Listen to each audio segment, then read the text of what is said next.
ॐ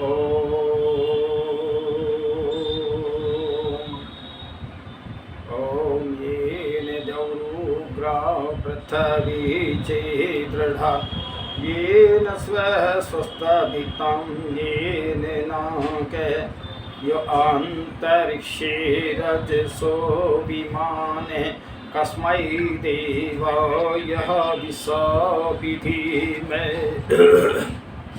आज जो मैं वीडियो बना रहा हूँ तो वीडियो का जो विषय रहेगा भ्रष्टाचार का और गतिरोधक आत्म परम धर्म आचार। देखिए, भ्रष्टाचार जो बढ़ रहा है, जब तक आत्मिक ज्ञान न होगा, जब तक ये वेदों की शिक्षा ना होगी, तब तक ये सारा समाप्त नहीं होगा। तो इसलिए यहाँ हमारे विद्वानों ने बहुत विचार किए हैं। ऐसा नहीं है, अनादि काल से जो वेद का ज्ञान है, हमारे ऋषि मुनि उसी की चर्चाएं करते हैं। तो देखिए, एक किसी उसने प्रश्न किया, तो हाँ, धर्म आचार ही परम धर्म है। तो एक बार वो कहीं बिच्छुओं की पंक्ति जा आगे बढ़ रही थी। जैसे सभी एक लाइन से चलते हैं, पशु भी एक लाइन से चलते हैं, भेड़ बकरी लाइन से चलती हैं, ऐसे बिच्छू भी एक लाइन से जा रहे थे। तो फिर किसी उसने एक तरह ना, ये दृष्टांत है कि किसी ने प्रश्न किया, पूछा, इन में सरदार कौन है? जो बिच्छुओं की लाइन जा रही थी, इनमें सरदार कौन है? किसी ने प्रश्न किया। तो एक ने जवाब दिया, किसी को भी हाथ लगाकर देखो, तुरंत पता चल जाएगा। तो यही बात आज भ्रष्टाचार के मामले में है। घूमते फिरते किसी भी आदमी को यदि टटोला जाए तो भ्रष्टाचार की दाग से शायद ही वह बच सके। ऐसी अवधारणा आज जनमानस में है, आम बन गई है। इसमें सच्चाई भी शायद 100% है। एक तरह तो अगर हम सबको देखें तो नीचे से ऊपर तक प्रशासन पूरा ही एक तरह भ्रष्टाचार में है। और भाई, भ्रष्टाचार में क्यों ना हो सारा संसार। जब पढ़ाई भ्रष्टाचार जाता है, भ्रष्टाचार में शिक्षा है ही नहीं, तो फिर भ्रष्टाचार कैसे खत्म हो? देखिए, फिर आप सोचेंगे भाई भ्रष्टाचार किससे ना होगा और कौन नहीं है। मैं बताना चाहता हूँ, भ्रष्टाचार संस्कृत भाषा, गुरुकुली भाषा, गुरुकुल के पढ़ने वाले छात्र छात्राएं और हमारे नौजवान ब्रह्मचारी साधु सन्यासी, कोई जो है किसी उसमें वो भ्रष्टाचार में नहीं है। तो इसलिए जब तक आध्यात्मिक ज्ञान नहीं होगा, शिक्षा सही नहीं होगी, तो ये सारा जो है जो भ्रष्टाचार है ख़त्म भी नहीं होगा। तो मैं अभी कह रहा हूँ, वैदिक ऋचाओं ने कदम कदम पर मानव को हाथ पकड़कर रोका है और बारंबार यह समझाया है कि अमृत तत्व इष्टा तो नासती वित्तेन, धन और ऐश्वर्य तो अमृत यानी सुख शांति चैन व मोक्ष नहीं प्राप्त किया जा सकता। देखिए, धन से मोक्ष नहीं प्राप्त किया जा सकता। धन से आप खाना खा सकते हैं और कुछ कपड़ा पहन सकते हैं, लेकिन चाहो कि भाई हमें पूरी सुख शांति नहीं मिलेगी। नैवित्तेन तर्पणीयो मनुष्य की तृप्ति धन से कदापि नहीं हो सकती। फिर भी वह केवल मात्र अनर्थ को बढ़ाने वाली और अर्थ की परिक्रमा में ही सतत संतुष्ट रहता है। फिर भी वो धन के ही चक्कर में रात दिन गणित लगाता रहता है। फिर आता ही और दिन और रात केवल अर्थ अर्थ यात्रा में ही बीत जाते हैं। तो विषय शक्ति, काम, साधना, भौतिक पदार्थों के उपयोग में लीन होकर वह अपना लक्ष्य एकमात्र अर्थ को ही जानता है, मत और कुछ जानता ही नहीं। धर्म कर्म केवल ये सोचता है धन तू जितना इकट्ठा कर लेगा उतना सुखी होगा, यही तो है। साधन बढ़ा लेगा, अच्छी गाड़ी ले लेगा, अच्छी कोठी बना लेगा, यही तो है। तो फिर और इसी की अधिक अधिक प्राप्ति के लिए वे गलत रास्ता अपना लेता है और बड़े पद पर बैठकर बड़ा घोटाला करके और बड़ा भ्रष्टाचारी बन जाता है।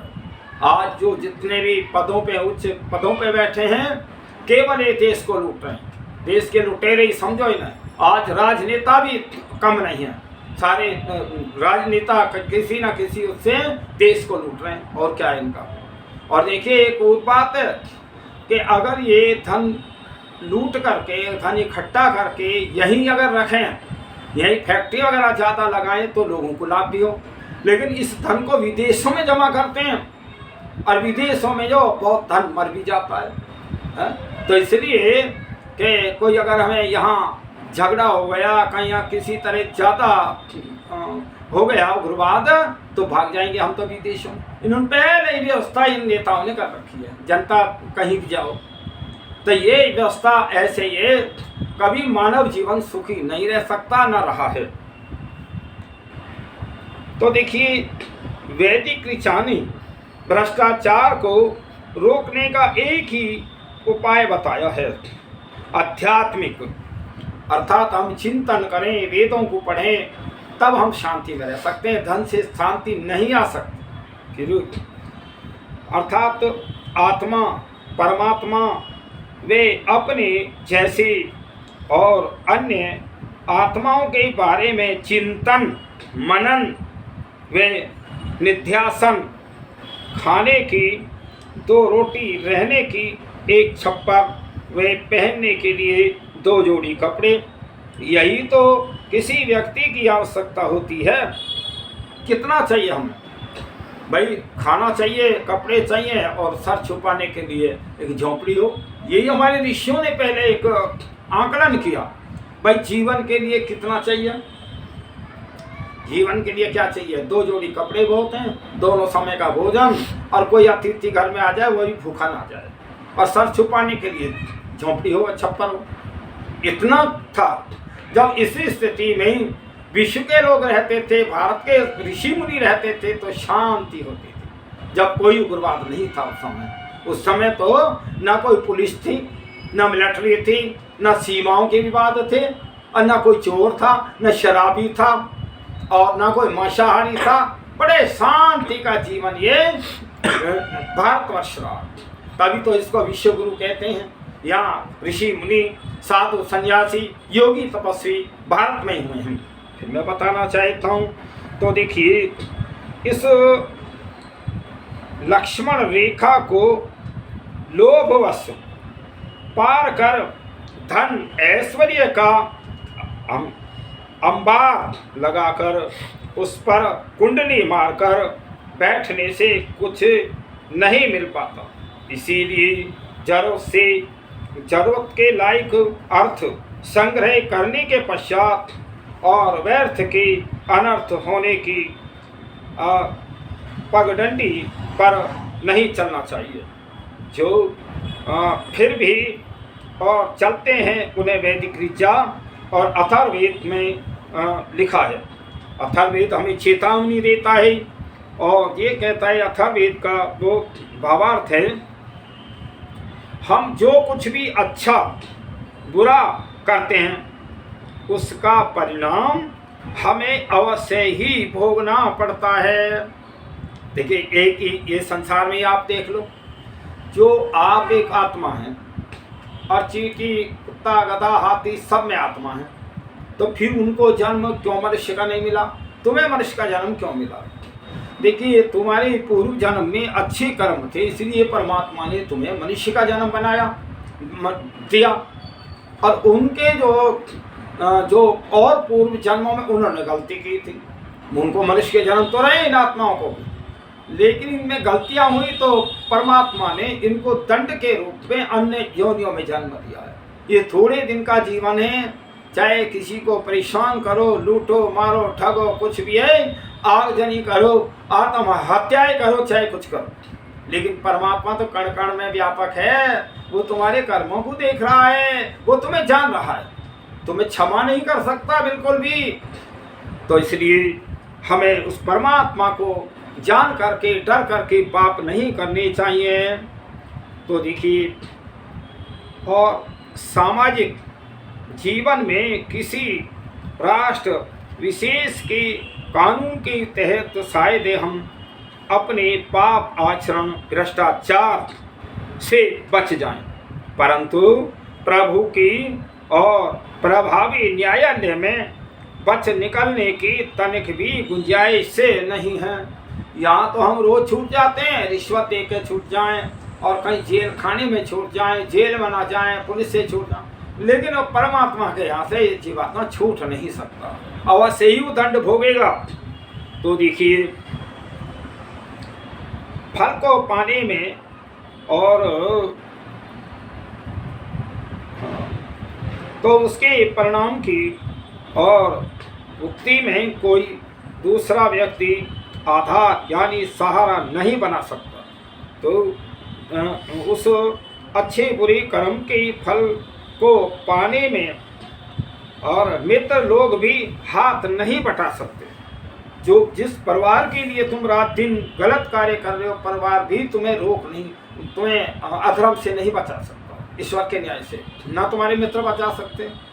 तो इसलिए विचार करो, ऐसा कर्म किया ही क्यों जाए। तो वह कर्म पक कर फल बनकर और करने वाले का अनिवार्य भोग बन जाता है।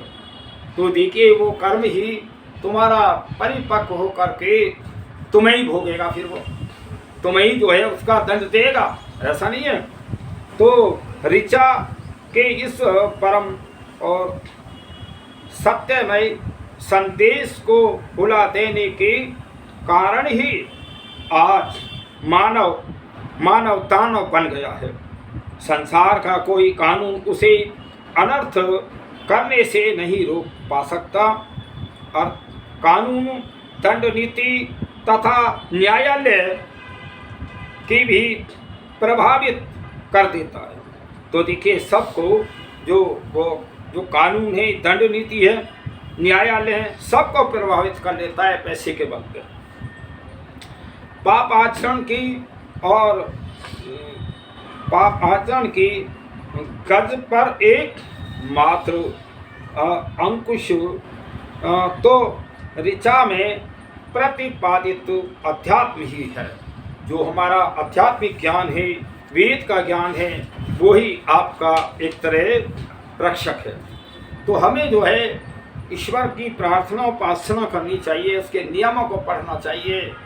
और हमारे बड़े बड़े विद्वानों ने सारे न्याय शास्त्र लिखे हैं।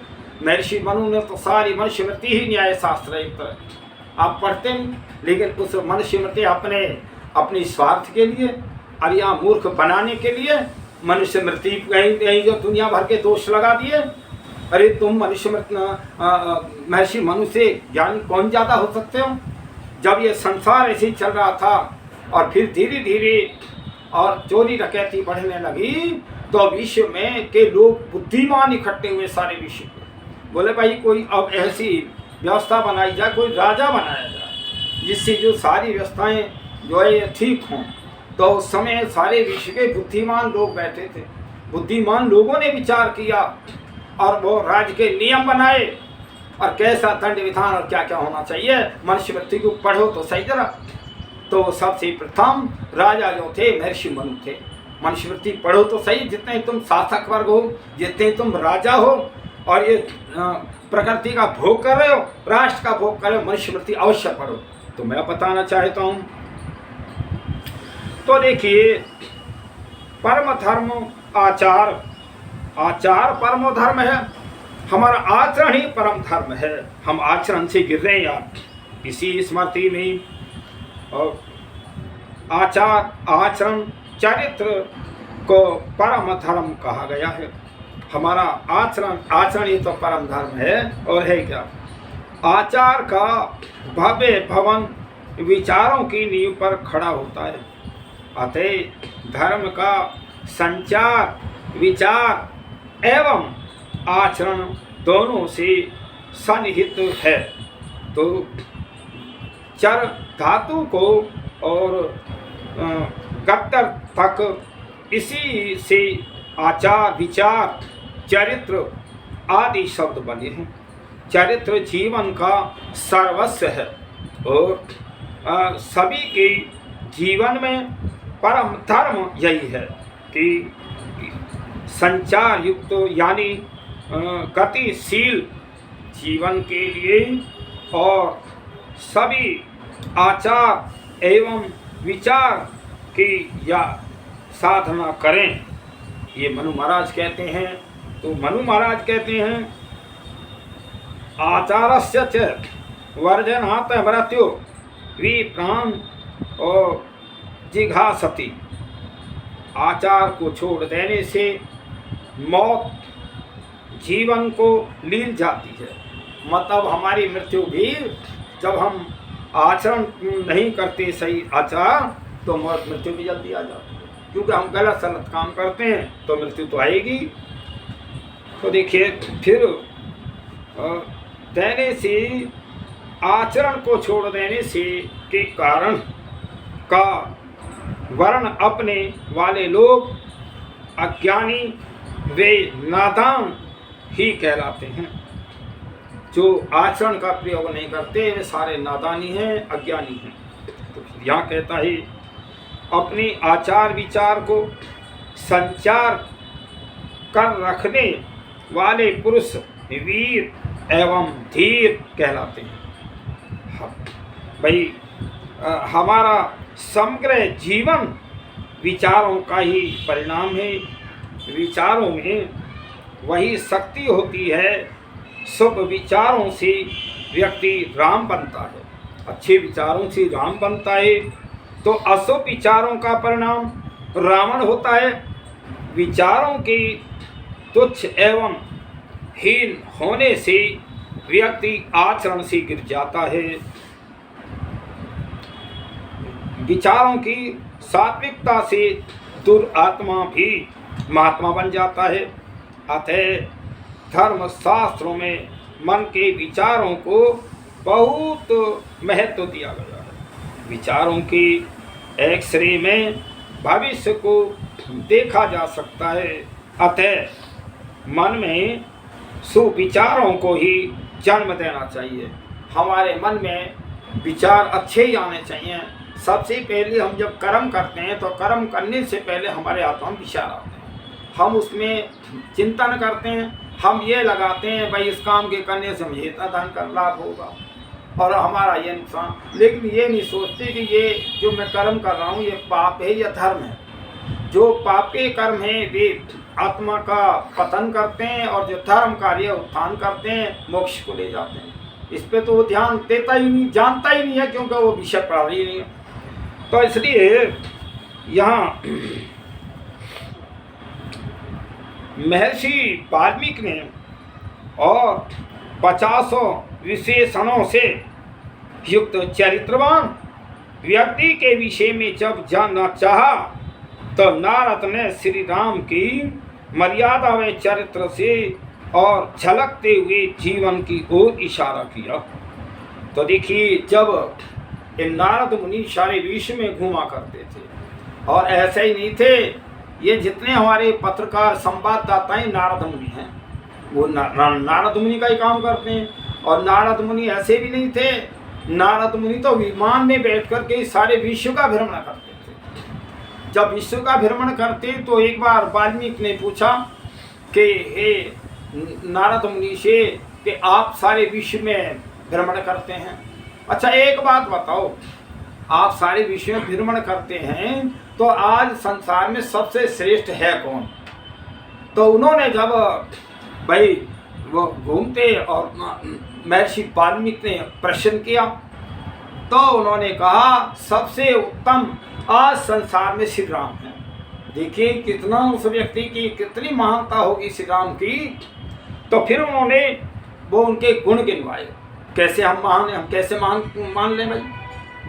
तो वो फिर महर्षि वाल्मीकि ने 50 विशेषणों से और युक्त चरित्रवान व्यक्ति के विषय में जब जानना चाहा तो नारद ने श्री राम की मर्यादा वे चरित्र से झलकते हुए जीवन की ओर इशारा किया। क्या कि श्री राम धर्मज्ञ हैं, श्री राम कृतज्ञ हैं, गुणज्ञ हैं, नीतिज्ञ हैं, शक्तिमान हैं और बुद्धिमान हैं, धृतिमान हैं और आत्मवान हैं, दृढ़ व्रत हैं, प्रिय दर्शन, क्रोध जयी वे सत्य सनद आदि गुणों से परिपूर्ण राम साक्षात और धर्म के ही मानव विग्रह थे। रामो विग्रहवान धर्म और चरित्र ही हमारे जीवन का सौंदर्य था। चरित्र ही श्री थी, लक्ष्मी थी, जिससे व्यक्ति श्रीमान बनता था। चरित्र ही अनुशासन व न्यात्मक था और विश्व को चरित्र का पाठ हमने ही पढ़ाया था। देखिए भारतवर्ष ये विश्व गुरु क्यों कहलाया कि यहाँ जो है वेदों की शिक्षा थी, वेदों को पढ़ते यज्ञ करते और यहाँ विदेशी आ करके जो हमारे गुरुकुल थे उनमें शिक्षा प्राप्त करते। ऐसे वो हुआ कि उन्होंने तो गुरुकुल ही हमारे समाप्त कर दिए। इस संगठन है गुरुवाद का और क्या है, ईसाई भी संगठन है गुरुवाद का। आज होता रहा है, युद्ध कितने हो रहे हैं, मुस्लिम भी संगठन है गुरुवाद का। तो आज मुस्लिम ईसाइयों के कितने युद्ध हो रहे हैं, दुनिया में आग लग रही है और तुमने बम एटम बम बना करके उन्हें छोड़ रहे हो और उन्हें दुनिया को तबाही हो रही है। आज रोग बढ़ रहे हैं, बीमारियां बढ़ रहे हैं और तुम ये सोचो कि हम इसके स्वामी बन जाएंगे, इतना ये देश जीत लिया तो। अरे स्वामी एक सुई के तो है ही नहीं, तुम एक सुई के स्वामी बना मुझे दिखा दो। देखिए आप कहेंगे जी स्वामी सुई के क्यों नहीं है।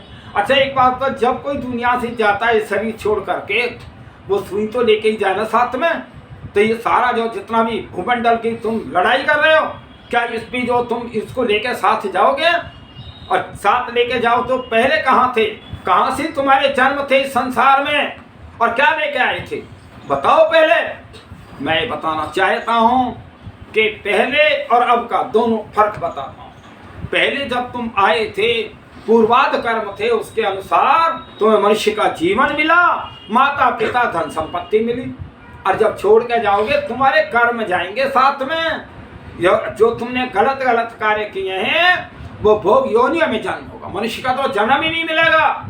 ऐसे आताताइयों को जो विनाश कर रहे पृथ्वी पे, न जी रहे न जीने दे रहे। तो इसलिए विचार करो। तो देखिए हमारा जैसा विचार था वैसा ही आचरण भी था, कथनी करनी में कोई अंतर नहीं था।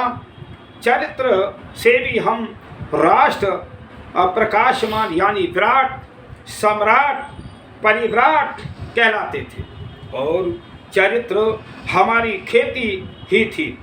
तो चरित्र हमारा साम्राज्य था और चरित्र ही हमारी पहचान थी। चरित्र से ही तो पहचान है। आज हम राम की, शिव की और जितने महापुरुषों की पहचान करते हैं, ऋषि मुनियों की गाथा गाते हैं, तो ये चरित्र से ही तो ऊंचे थे। वो मनुष्य तो मेरे जैसे ही थे। तो आज चरित्रहीनता हमारी पहचान बन रही है, चरित्रहीनता बन रही है। चरित्र की तो बात ही छोड़ो। और सादा जीवन और उच्च विचार के बदले फीका जीवन, तुच्छ विचार और मोटो बन रहा है। तो इसलिए क्योंकि जीवन को बनाने में, बिगाड़ने में विचारों का समुचित योगदान होता है तो हमारे विचार सही हों तो कर्म भी सही होंगे। अतः विचार और आचार के मध्य पूर्ण समन्वय रखना चाहिए। कार्मिक कुचेष्टाओं, वाचिक दुर्व्यसनों एवं वैचारिक दुष्वृत्तियों का अनुमूलन करने में साथ साथ प्रयास रहना चाहिए, और अन्यथा अनायास जीवन और फिसलता है। देखिए, जब तक हम अपने विचारों को सही नहीं रखेंगे, वेदों को न पढ़ें, अच्छे मित्र न हो, संगति अच्छी ना हो, तो विचार सही नहीं रह सकते। तो हमें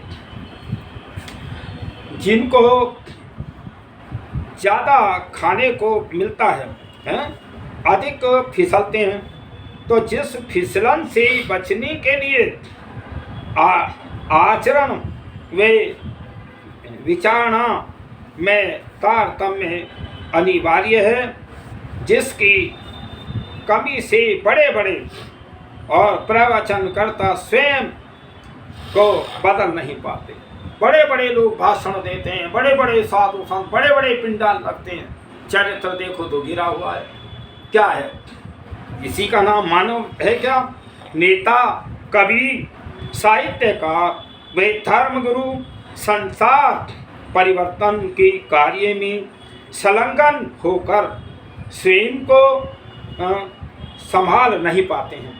स्वयं तो गलत आचरण है, और ब्रिटेन के हिरास्यकार और ग्रेमाल्टी की बीमारी की दशा में यही दशा थी कि दुनिया को वह हंसाने वाला स्वयं रोने लगता था।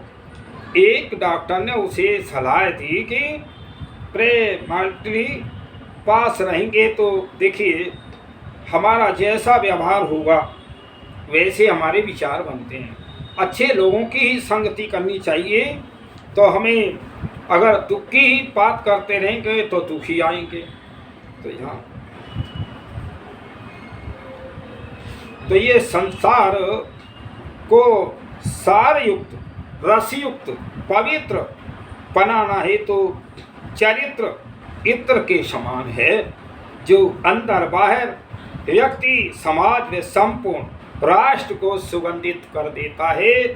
आहार, व्यवहार आदि उस हार के समान है जिससे जीवन समर्थता है। चरित्र वो चीज है, और चरित्र का परिणाम करने में से समाहार यानी परिणाम यत्र तत्र सर्वत्र है। और देखो, जो ये अच्छे कार्य इस जगत में हम कर रहे हैं, तो उन अच्छे कार्यों का जो हमें फल है ना, अच्छा मिलेगा। और गलत कार्य करेंगे तो यहाँ भी बदनाम हो गई, यहाँ भी पाप कमाया, और मृत्यु के बाद में जब आत्मा अगले जन्म फिर परमात्मा की दंडनीय होगी। तो इसलिए जो हमारे अच्छे कर्म हैं, अच्छे कर्मों के लिए ही हमें ये मनुष्य जीवन मिला है। हम केवल यह संसार के धन इकट्ठा करने में ही लगे हुए हैं, सर्वनाशी होता है। हमें चाहिए कि जीवन व समाज के आंगन में अपने विचारों को स्वच्छ और निर्मल रखें। राग, द्वेष, ईर्ष्या और हिंसा को दूर करने का प्रयत्न करें, और काले विचारों को धवल व उज्जवल बनाएं। बिखरते चरित्र को समेटने का और संकल्प करें।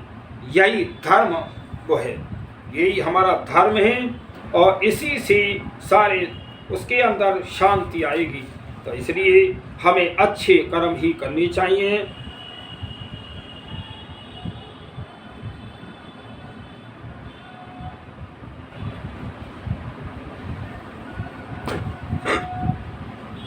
तो आयुर्वेद की आचार्य महर्षि चरक के अनुसार और संस्कार उस प्रक्रिया का नाम है जिसके माध्यम से जड़ व चेतन वस्तुओं के दोषों को निकाल दिया जाता है तथा उसमें गुणों का आधान किया जाता है। उसको जो है और एक आध्यात्मिक ज्ञान कहते हैं। आचार्य शंकर, आचार्य सवर स्वामी दयानंद एवं अन्य पूर्ववर्ती और गृह सूत्रकार इस सिद्धांत में परिपोषक हैं। और दोषा वह गुणाधान की कई प्रक्रिया हैं, हो सकती हैं, और काटना, छांटना, घिसना आदि ये सारी वो हैं। तो इस तरह हमें जो है अपने जीवन को, ये सारा जीवन तभी सही बनेगा, विश्व के अंदर तब सही बनेगा जब पहले शिक्षा सही है। मैं पिछली वीडियो में भी बातें कही थी कि शांति कैसे आए, लोग मेरे से प्रश्न करते रहते हैं। मैंने भैया शांति के दो उपाय हैं। एक तो जब बच्चा जब पैदा होता है वो तो बिल्कुल कोरा कागज़ है, जैसी कोरे कागज़ पे हम लिखते हैं शाही का वैसे रंग चढ़ता है, ऐसी बच्चा भी कोरा कागज़ है। अगर उसको सही शिक्षा मिल जाए तो बढ़िया बनेगा। तो इसलिए शिक्षा इसीलिए ज़रूरी है। तो वो शिक्षा में अगर हम वेदों की शिक्षा, गुरुकुलों की शिक्षा और को प्रारंभ कर दें बचपन से बच्चे के, तो वास्तव में सारा संसार सुखी होगा। कोई अधर्म और पाप होंगे नहीं। और तुम चाहोगे भी अधर्म और पाप रोकने के लिए हम ज़्यादा पुरुष बढ़ा लें, ज़्यादा व्यवस्थाएं कर लें, राज की व्यवस्थाएं कर लें, तब भी पाप नहीं रुकेगा। फिर कहिए और इसके अलावा दूसरा यह है कि जितने जो अपराध करता हैं उनको कड़े से कड़ा दंड देना चाहिए, ताकि जो है दूसरे लोग भी देख करके डरें और पाप ना करें। एक तरीका यह है, महर्षि मनु भी इस बात को कहते हैं कि दंड व्यवस्था कठोर होनी चाहिए, इसी से जो आप पाप छोड़ सकते हैं। एक तो पहले तो विद्या और दूसरी दंड व्यवस्था, तभी तो है ना। राम की क्या नीतियाँ थी, तो राम भी पहले शास्त्र से समझाते थे। भाई शास्त्र की मानेगा या शास्त्र की, जो शास्त्र से न माना तो शास्त्र से समझाते थे। ये हमारी नीतियाँ थी, वेदों की नीतियाँ हैं, ऐसा नहीं है। चाणक्य नीतियाँ हैं, महर्षि मनु की नीतियाँ हैं। आज ये नीतियाँ ना पढ़ाई जाती हैं ना कोई कुछ। बस आज तो ये है कि तुम धन इकट्ठा कर लो, जितने तुम ये पृथ्वी को इकट्ठा कर लो, इसके तुम स्वामी हो, हमेशा तुम इसके मालिक रहोगे, जाओगे तो है नहीं यहाँ से। तो इसलिए विचार करो कि ये व्यवस्था सारी जो जब तक एक शिक्षा में सुधार नहीं होगा तब तक शांति आ ही नहीं सकती। आज हम बहुत ज़्यादा लड़ाइयाँ चल रही हैं, उससे चाहते हैं हम शांति मिल जाएगी। कैसे मिल जाएगी शांति? शस्त्र छुट रहे हैं, तबाही हो रही है, लोग मर रहे हैं, ये शांति है अशांति है? तो इसलिए ऐसे नहीं आएगी शांति। पहले हमें कठोर नियमों का पालन हो और शिक्षा हमारी सही हो, तब राष्ट्र में शांति आ सकती है, तभी विश्व में शांति आ सकती है। और कोई शांति का ऐसा रास्ता नजर नहीं आता। ये संसार के लोगों, देखिए तुम्हें मनुष्य जीवन क्यों मिला है, पहले विचार करो। मनुष्य जीवन हमें देखिए मुक्ति प्राप्ति के लिए मिला है, कि हम इस जन्म मरण के बंधन से छूट जाएं और हम एक तरह मुक्ति प्राप्त करें। मुक्ति कहते हैं मुक्त होना जन्म मरण के बंधन से। तो इसलिए देखिए जैसे जैसे जिनके जैसे कर्म होते हैं वैसे परमात्मा उनको उसी योनि और उसमें दंड देता है। मान लीजिए मेरा शरीर से आत्मा निकल के जाए तो परमात्मा को दूर तो है ही ना, अभी भी तो मेरे परमात्मा में हूँ मैं। सारा संसार परमात्मा के जैसे माँ के गर्भ में बच्चा होता है, इस तरह सारा संसार परमात्मा के गर्भ में है। समझ लो, तुम्हारे कर्मों को परमात्मा जानता है। और ये संसार है क्या? संसार तो कर्म क्षेत्र है। जैसा कर्म करते हो वैसे फल को प्राप्त होते हो। यही तो हुआ। अच्छे कर्म करोगे अच्छे फल मिलेंगे, गलत करोगे गलत मिलेंगे। अगर कोई आदमी बबूल के बीज बो करके और वो सोचे कि मुझे आम मिल जाए, क्या मिल सकता है? संभव है? जैसे आप बीज बोते हैं वैसे ही फल को प्राप्त होते हो। आम के फल बीज बोगे तो आम मिलेंगे, और की करके बीज बोगे तो भैया कांटे ही मिलेंगे। ये सोच लो, ये संसार, ये सारा तुम अपने स्वतंत्रता में कुछ भी करो, क्योंकि जीवात्मा परमात्मा ने कर्म करने में मनुष्य स्वतंत्र बनाया है, लेकिन फल भोगने में वो परमात्मा के अधीन है। तो तुम दंड से तो बच ही नहीं सकते, यहाँ भले ही बच जाओ, लेकिन परमात्मा की न्याय व्यवस्था से तुम बच नहीं सकते। और उसे जानो, दोनों समय बैठ करके उसका ध्यान किया करो, चिंतन किया करो। और एक बात मैं बताऊं कि अब हम कैसे जाने कि कौन सा कर्म अच्छा है कौन सा बुरा है, इसके मैं एक पहचान बताता हूँ। जिस समय तुम गलत कार्य करते हो, चोरी करते हो, कोई व्यभिचार करते हो, किसी की हत्याएं करते हो, अंडे मांस का सेवन करते हो, तो आत्मा में भय, शंका, लज्जा उत्पन्न होती है। परमात्मा ये कह रहा है इसे तू गलत काम है तू मत कर, कह रहा, क्यों? वो तुम्हारे हृदय में परमात्मा वो व्यापक है। जब ये सारे संसार के कण कण में व्यापक है, तुम्हारी पूरे शरीर के अंदर परमात्मा व्यापक है। जैसा जो तुम कर्म कर रही हो उसको परमात्मा जान रहा है, और जब मृत्यु के बाद जैसे कर्म किए वैसे फल तुम्हें परमात्मा देगा, सीधी सी बात है। इसलिए अच्छे आम के फल खाने हैं तो आम के बीज को अच्छे कर्म करो और तुम्हें मुक्ति मिलेगी, जिसको मुस्लिम कहते हैं जन्नत। लेकिन उनका थोड़ा समझने का अंतर है, जन्नत मिलती कैसे, ऐसा नहीं। जन्नत तो मिलती है अच्छे कर्म करने से, शुभ कर्म करने से, यज्ञ हवन करने से, और लोगों को अच्छे विचार भलाई के काम करने से। अब मैं कर्म तो करूं घटिया और इच्छा करूं मैं मुक्ति मिल जाए, नहीं मिलेगी। ऐसा परमात्मा नहीं है कि वो किसी के कहने से ही मुक्ति दे देगा। तो परमात्मा तो जो मुक्ति मिलती है वो हमारे ही कर्मों से मिलती है, हमारे ही कर्मों का फल है। तो ये संसार तो एक तरह कर्म क्षेत्र है। पहले जो कर्म किए हो आप भोग रहे हैं, और जो अब करेंगे वो फिर दूसरे जन्म में आके भोगेंगे। तो यही संसार में ऐसा नहीं है, पर ये जरूरी नहीं है कि जो जिस घर में मैं रहता हूँ फिर दोबारा भी इसी घर में आ जाऊँ या मुझे ये शरीर मिल जाए, वो संभव नहीं है भाई। वो तो सब परमात्मा की व्यवस्था में है। वो कहाँ भेजेगा, किस घर में भेजेगा, कहीं झोंपड़ी में जन्म देगा या किसी पशु में, पक्षियों में, चींटी, कुत्ता, गधा में जन्म देगा। आत्मा उनमें भी ऐसी है। तुम थोड़ा सा वो समझ रहे हो कि इनमें आत्मा अलग है। कई मूर्खों ने, मैं मूर्ख कहूँगा ऐसे सत्संगियों ने, जो कहते हैं आत्मा चींटी में छोटा हो जाएगा, हाथी में बड़ा हो जाएगा। भैया आत्मा तो जो सूक्ष्म है, आंखों से भी नहीं दिखाई दे रहा, वो छोटा बड़ा क्यों हो जाएगा भाई?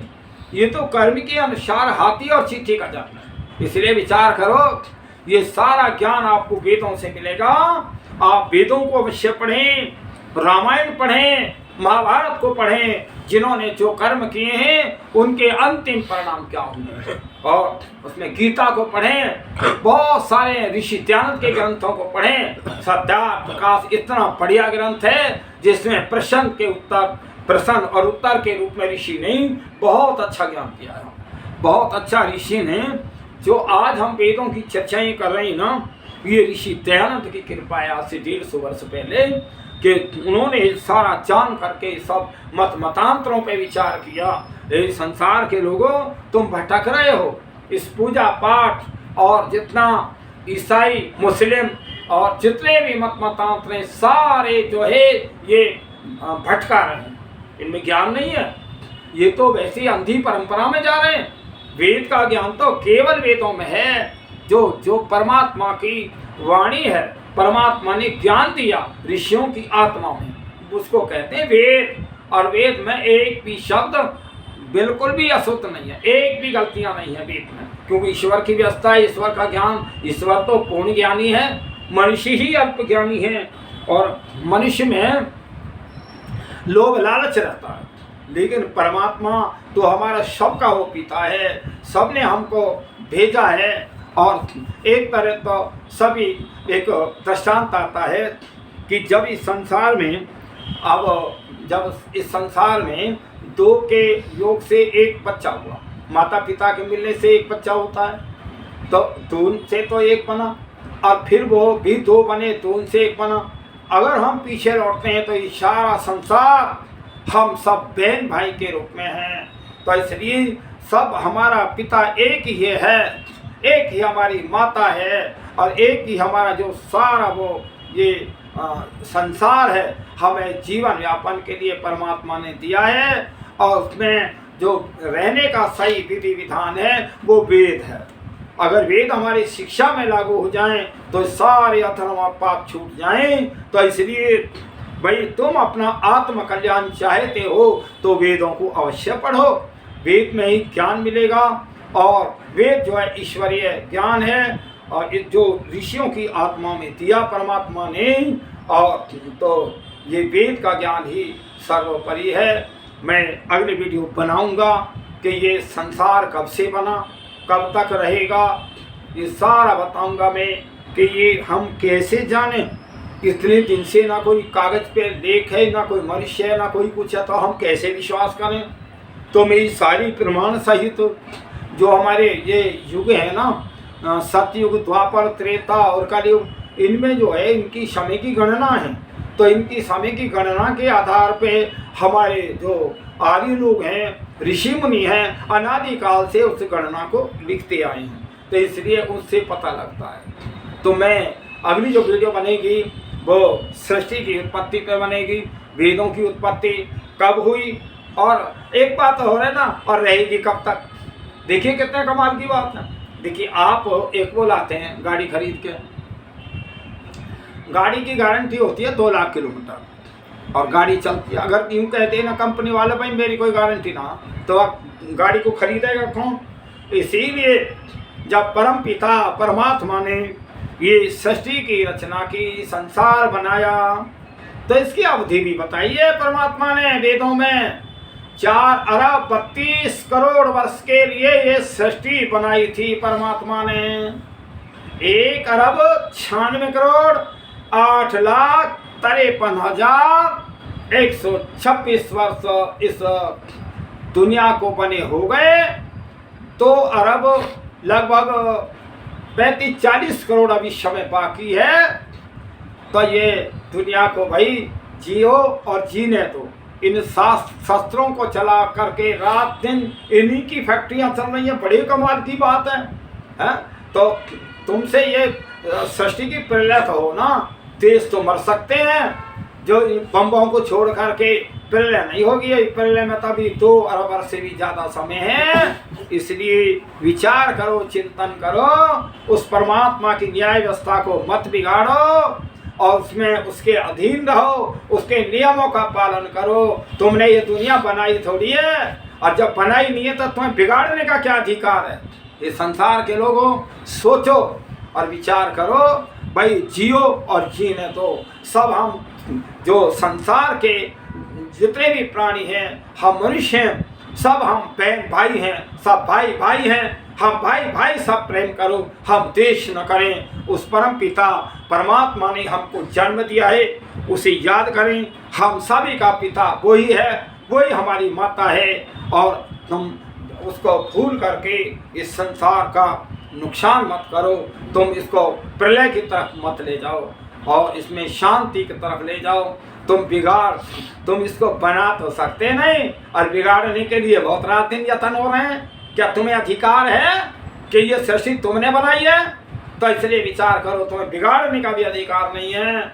तो मैं इतना ही कह करके मैं सबसे करवत प्रार्थना करता हूँ कि जियो और जीने दो। इस परम पिता परमात्मा की न्याय व्यवस्था का पालन करो तो संसार में सुख मिलेगा, मुक्ति मिलेगी, जन्नत मिलेगी।